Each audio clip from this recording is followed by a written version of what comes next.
अपनों में है मोहन, मेरे अपनों में है मोहन, मेरे अपनों में है मोहन। नहीं मारा नहीं चोरा, नहीं मारा नहीं चोरा, गजब का शिकारी है।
बोली नारायण भगवान की जय, जय श्री राम।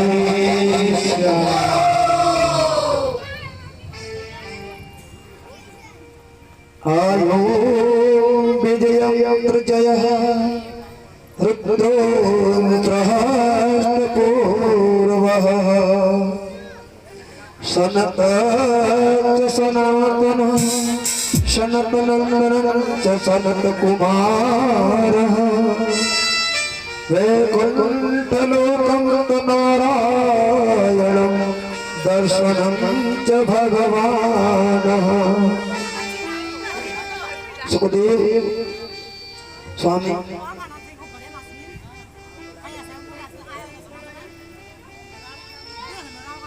सुखदेव स्वामी सावधान करते, राजा सावधान हो जा। एक बार सनत सनंदन सनत सनत कुमार ये चारों ब्रह्मा मानस पुत्र वैकुंठ में नारायण के दर्शन हेतु गए। जैसे ही प्रथम गेट पर पहुंचे तो वहां जय और विजय नाम के दो पार्षद भगवान विष्णु के रहते थे, पहरेदार। दोनों ने भगवान से दर्शनार्थ हेतु अपनी इच्छा प्रकट की। तो जय और विजय दोनों ने भगवान के दर्शन करने से इनको रोक दिया, मना कर दिया। इन चारों ऋषि कुमारों को क्रोध आ गया, कहने लगे, अरे मूर्खो, तुम भगवान के कैसे पार्षद हो? दुनिया भगवान के दर्शन करने को बुलाती है, धर्म काम करती है, यज्ञ करती है, तप करती है। अरे मूर्खो, तुम हमें भगवान के दर्शन करने से रोकते हो। तुम्हारी तो वृत्ति राक्षसों जैसी है। और चारों को एक साथ में क्रोध आ गया। क्रोध के आवेश में आकर के ऋषि कुमारों ने जय विजय दोनों को श्राप दे दिया। कहा, अरे दुष्टो, हम तुम्हें इसी क्षण श्राप देते हैं कि तुम्हारी जैसी जो वृत्ति है उसी के आधार से तुम 3 जन्म तक भयंकर राक्षस बन जाओ। आहा, जब इतना सुना तो दोनों घबराने लगे। बोले अब क्या होगा। तुरंत दौड़ करके अंदर गए, प्रभु प्रभु हमें बचा लो। क्या हुआ भगवान, अभी 4 बाहर ऋषि कुमार आपसे मिलने आए थे, हमने किसी कारणवश अज्ञानता में उनको वहीं रोक दिया और उन्होंने भयंकर श्राप दिया है। क्या श्राप दिया है? 3 जन्म तक भयंकर राक्षस बन जाएंगे हम। भगवान को मालूम हुआ कि मेरे दोनों पार्षदों को श्राप लग चुका है ऋषि कुमारों का। बाहर निकल करके आए, संतों की चरण वंदना की, स्वागत किया, कहा तुमने अच्छा नहीं किया। दुनिया मेरे दर्शन करने के लिए कितनी भक्ति करती है और तुमने स्वयं मेरे दरवाजे पर आकर के इन ऋषि कुमारों को अपमान कर दिया। वास्तविक तुम इसी श्राप के योग्य थे। तुमको जो दंड मिला है वो सबसे मिला है, धर्म के अनुकूल है। तो दोनों को खड़े देख करके सभी विराट करने लगे। बोले प्रभु कोई हमारी मुक्ति का उपाय तो बताओ। जब ज्यादा गिड़गिड़ाने लगे तो ऋषि कुमारों ने कहा देखो तुम 3 जन्म तक राक्षस तुम अवश्य बनोगे। पहले हिरण्याकश्यप, दूसरे में रावण कुंभकर्ण, तीसरे में शिशुपाल और दत्तवक्र। पर तीनों जन्मों में स्वयं भगवान नारायण ही अवतार लेकर के तुम्हारा वध करेंगे और किसी के मारे नहीं मरोगे और इतने भयंकर राक्षस बनोगे कि जब जब तुम पृथ्वी पर पहुंचोगे इस रूप को लेकर तो तीनों लोग थर्रा उठेंगे तुम्हारे इस यश से, बलवान बल से। आज इतना कहने पर वो वहां से चले गए। तो यही जय और विजय, पहले हिरण्याकश्यप बने, भगवान ने उद्धार किया नरसिंह रूप लेकर के। आगे रावण और कुंभकर्ण हुए, फिर प्रभु ने अवतार लिया और आगे चल करके फिर उनका उद्धार होगा, कथा आएगी। ये जय और विजय दोनों के पूर्व जन्म की कथा प्रभु ने श्रवण की। आगे कथा आती है समुद्र मंथन। अरणजोगलक्षतो संदेह सत्यं तगोरणः अहिमोष्टकं तबदेवमः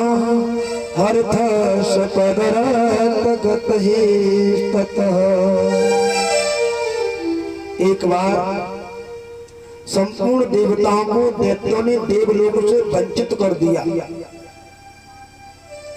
सभी देवता बेचारे बड़े दुखी हुए और एक बार सबने अपना अपना मत बना करके और भगवान विष्णु के पास क्षीर सागर में गए।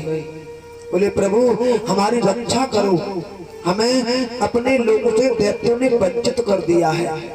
भगवान ने कहा तुम कोई भक्ति करते नहीं, कष्ट सहते नहीं, बस अपना भाग लेकर के पत्र पुष्प धूप दीप और आनंद से देवलोक में रहते हो।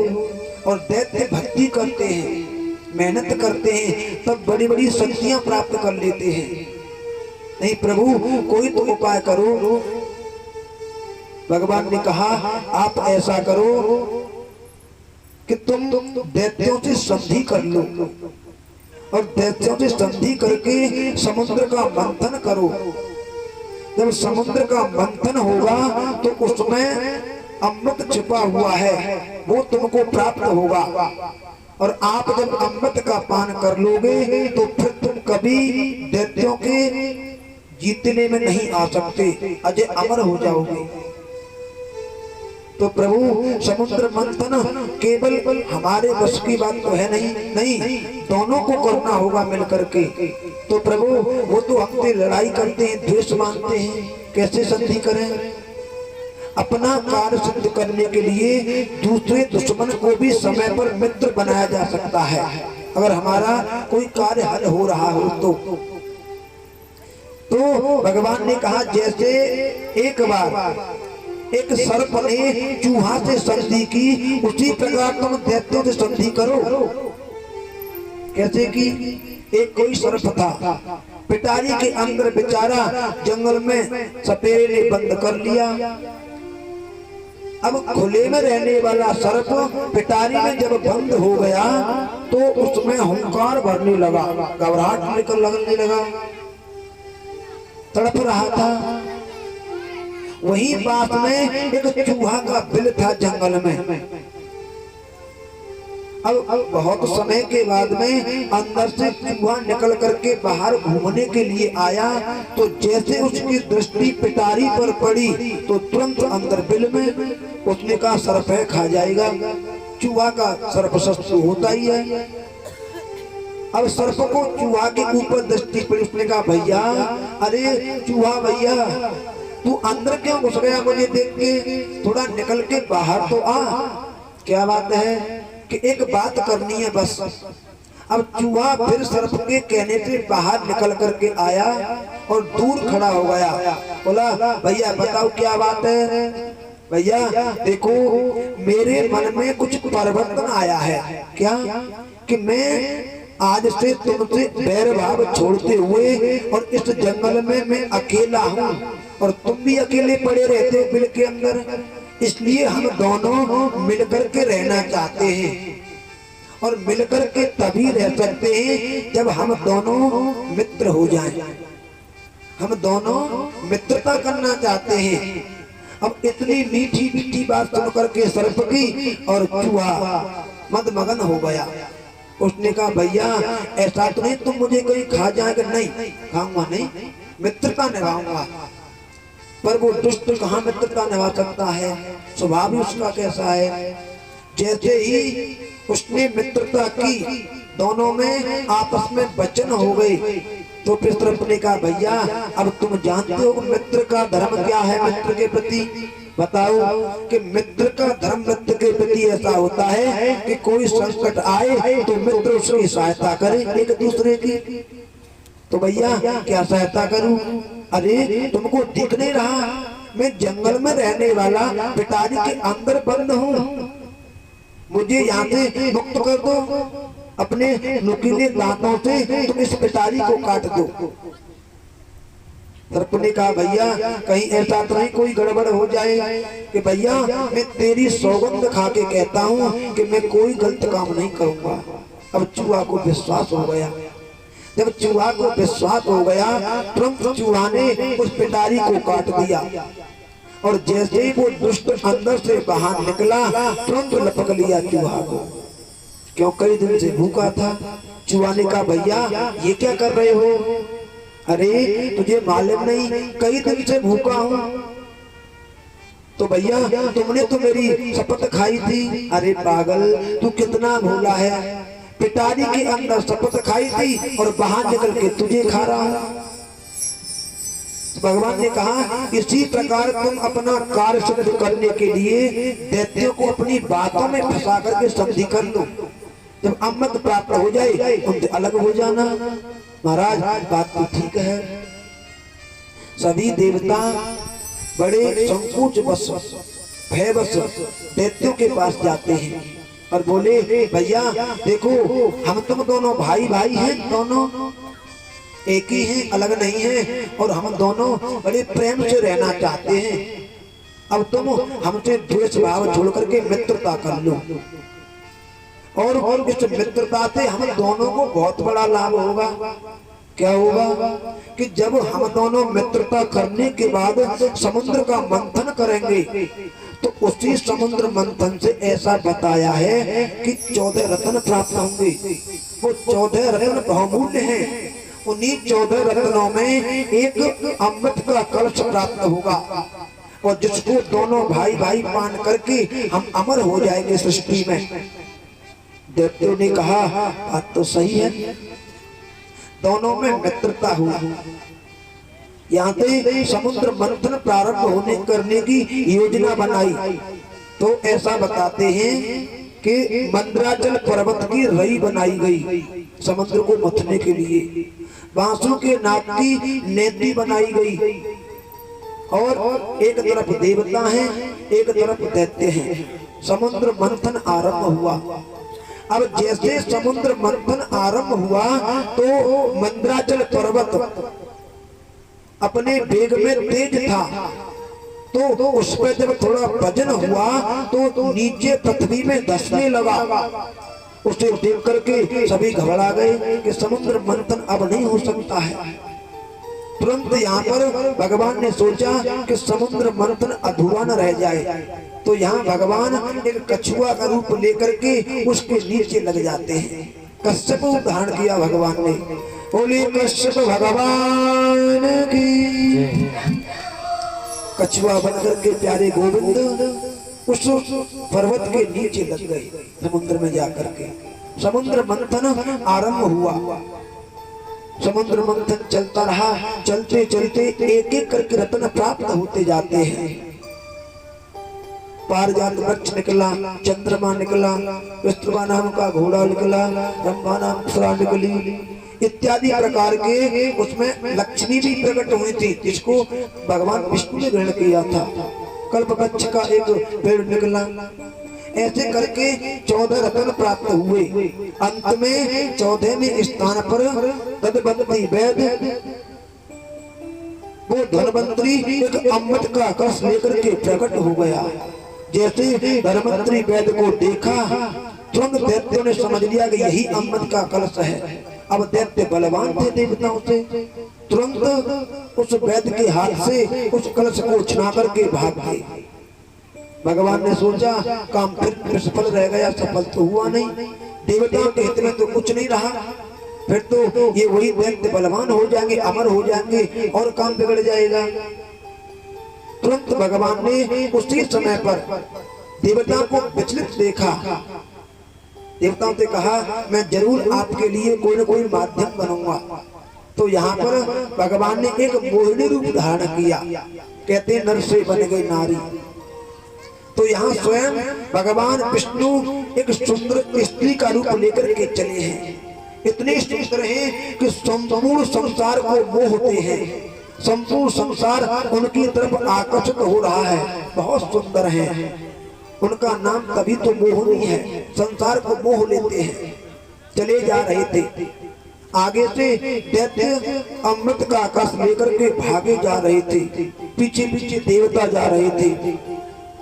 अब जैसे दैत्यों ने भगवान मोहिनी को देखा, आहा, देखते ही रह गए। इतनी सुंदर स्त्री तो आज तक देवलोक में भी नहीं देखी। दैत्य लोग की तो बात छोड़ो, ये इतनी सुंदर स्त्री कहां से आ गई। अब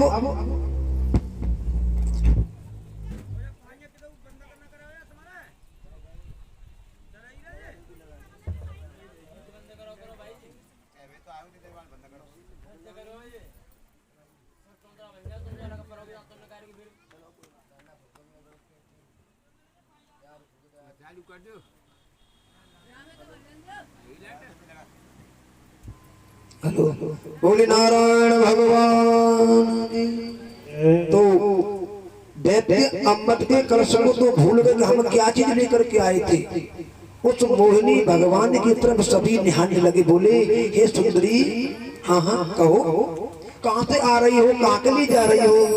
अरे मुझे तो ये भी नहीं मालूम कि कहाँ से आई हूँ और कहाँ जा रही हूँ। तो ये तो मालूम होगा कि आप कहाँ जाना चाहती हैं, किसकी घरवाली, आपका पति कौन है और किसके पास जा रही हो। नहीं, मैं संसार में अकेली हूँ, इस संसार में मेरा कोई नहीं। अच्छा, आपका इतनी सुंदर स्त्री, इसको निराधार छोड़ दिया, इसका कोई है ही नहीं। सभी देवता सभी दैत्य आपस में ऐसा मन बना रहे थे। मोहिनी भगवान ने कहा चलो इस बात को छोड़ो, ये बताओ कि आप कहाँ भागे जा रहे हो। देखो, हम देवता और दैत्यों ने दोनों ने अभी अभी मिलकर के समुद्र मंथन किया है और उसमें से अमृत का कलश निकल करके हमें प्राप्त हो गया। अब देवता कहते हैं कि हमें पिलाओ और हम कहते हैं कि हम ही पिएंगे, इसलिए हम लेकर के से भाग रहे हैं कहीं एकांत में जाकर के और अकेले पी लेते हैं। देवता को नहीं देना चाहते। तो जब इतना सुना तो मोहिनी भगवान ने कहा कि देखो इस अमृत के कलश को अगर आप मुझे दे दे तो मैं तुम दोनों में झगड़ा नहीं होने दूंगी और मैं आप जो कहेंगे वो करने को तैयार हूं, आपके साथ चलने को। अच्छा, अब इतने सुंदर है भगवान कि दैत्यों को अपने वश में कर लिया, मोह लिया, क्योंकि ये माया है। ठगनी के बांके नैन मोहिले नर नारी, ये माया ऐसी है, किसी को नहीं छोड़ती है। जब ये देखा तुरंत अमृत के कलश को भगवान मोहिनी ने अपने हाथ में ले लिया। अब तो खुश हो गई। अब देवता भी टकटकी लगा करके देख रहे हैं सामने कि भगवान आगे क्या लीला करोगे। अब भगवान ने अपनी बुद्धि से काम लिया कि यहाँ बल तो चलेगा नहीं, इनके सामने बुद्धि चलेगी।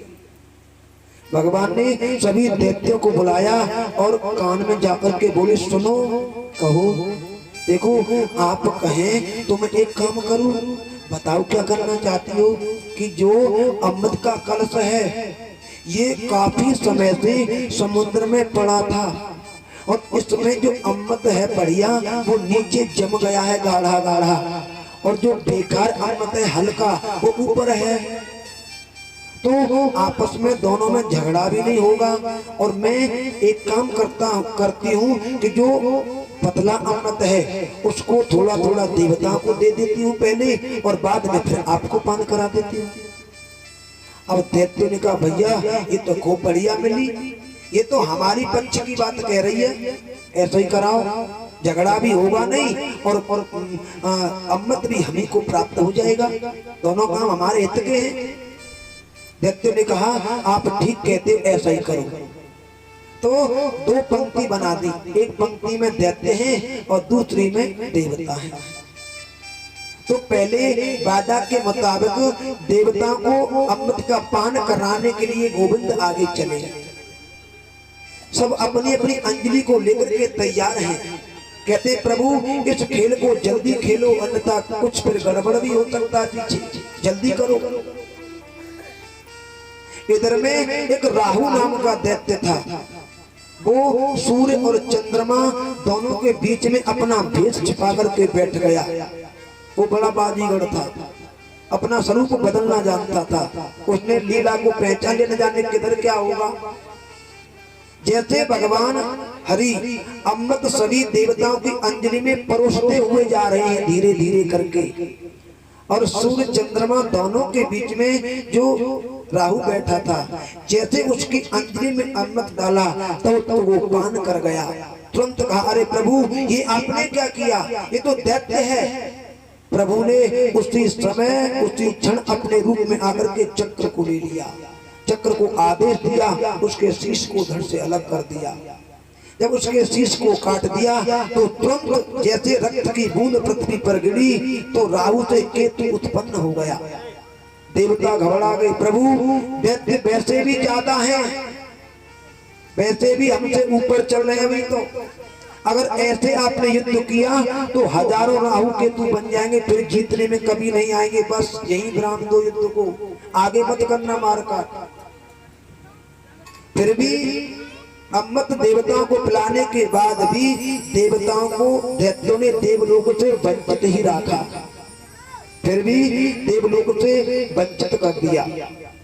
फिर देवता बेचारे गंभीर होकर के विनित्र भाव से भगवान के पास जाते, गोविंद कोई उपाय करो, दैत्य बड़े बलशाली हैं, बलवान हैं, वो हमें स्वतंत्रता से नहीं जीने देते हैं। भगवान ने कहा, भैया मैं बार बार आपके लिए अवतार लेकर के जा रहा हूं, फिर भी आपका कोई कार्य नहीं बन रहा है। अब देवताओं का फिर पुनः कार्य सिद्ध करने के लिए भगवान स्वयं नारायण अदिति माता के यहाँ वामन स्वरूप में आ रहे हैं। बोलिए वामन भगवान की। आज भगवान का अवतरण हुआ, जैसे अदिति माता के गर्भ से जन्म लेकर के भगवान आए तो माता ने कहा बेटा तुम इतने बड़े कैसे आए हो? बच्चा तो शिशु होता है, रूप में छोटा होता है, शिशु रूप तुम करो प्रभु लीला, शिशु के रूप में बन करके लीला दिखाओ, रोना धोना। भगवान ने कहा भैया ये सारी चीजें मुझसे कुछ नहीं आती है। अब अदिति माता भगवान को बड़ा भाव देती है, प्रेम करती है, कभी माला पहनाती है, कभी चंदन लगाती है, कभी चौकी सजा करके बिठाती है। वामन भगवान माता अदिति के पास कुछ ही समय रुके, ज्यादा नहीं रुके, और वहां से तुरंत चल दिए। हाथ में कमंडल है, एक छाता है बहुत सुंदर छाया के लिए, ब्राह्मण स्वरूप है, संपूर्ण तेज है मुख पर, केवल छोटे से 52 अंगुल के हैं, चले जा रहे हैं। वो बावन का भेष बनाया राजा बलि को छलने आया।